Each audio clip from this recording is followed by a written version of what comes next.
বাংলা টেলিভিশনের জনপ্রিয় ধারাবাহিকগুলির মধ্যে এখন অন্যতম আলোচনার কেন্দ্রবিন্দু হয়ে উঠেছে লক্ষ্মী ঝাঁপি। আর এবার এই ধারাবাহিককে ঘিরে সামনে এসেছে আরও এক বড় চমক। ইতিমধ্যেই ধারাবাহিকে একাধিক পরিবর্তন দর্শকদের নজর কেড়েছে। কিছুদিন আগেই ঋষভ চরিত্রে বড় বদল দেখা যায়।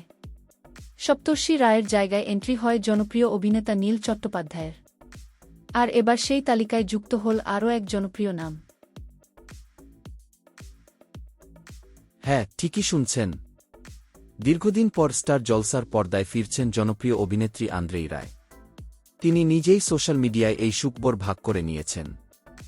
আন্দ্রেই জানিয়েছেন, ২৭ জুলাই থেকে প্রতিদিন বিকেল ৫টায় লক্ষ্মী ঝাঁপি ধারাবাহিকে তাকে দেখা যাবে তুর্না চরিত্রে। তবে এই চরিত্রটি ঠিক কেমন, পজিটিভ নাকি নেগেটিভ, সেই রহস্য এখনও বজায় রেখেছেন নির্মাতারা। নিজের পোস্টে অভিনেত্রী লিখেছেন, দীর্ঘদিন পরে স্টার জলসার সঙ্গে কাজ করতে পেরে তিনি অত্যন্ত আবেগপ্রবণ। পাশাপাশি তিনি বিশেষভাবে ধন্যবাদ জানিয়েছেন পরিচালক সৌভিক চক্রবর্তীকে, যিনি তাকে বারবার ভিন্নধর্মী চরিত্রে অভিনয়ের সুযোগ দিয়েছেন। এদিকে ধারাবাহিকের বর্তমান গল্প ক্রমশ জটিল হয়ে উঠছে। দীপকে এখনও খুঁজে পাওয়া যাচ্ছে না, যদিও ঝাঁপি তার মেয়েকে আশ্বাস দিচ্ছে যে খুব শীঘ্রই ফিরে আসবে তার বাবা।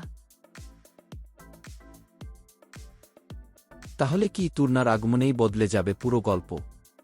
তিনি কি হবেন নতুন নায়িকা নাকি গল্পের নতুন ভিলেন? তার এন্ট্রির সঙ্গে কি আরও বড় কোনো রহস্য জড়িয়ে রয়েছে? এই সমস্ত প্রশ্নের উত্তর জানতে হলে অবশ্যই চোখ রাখতে হবে লক্ষ্মী ঝাঁপির আগামী পর্বগুলিতে।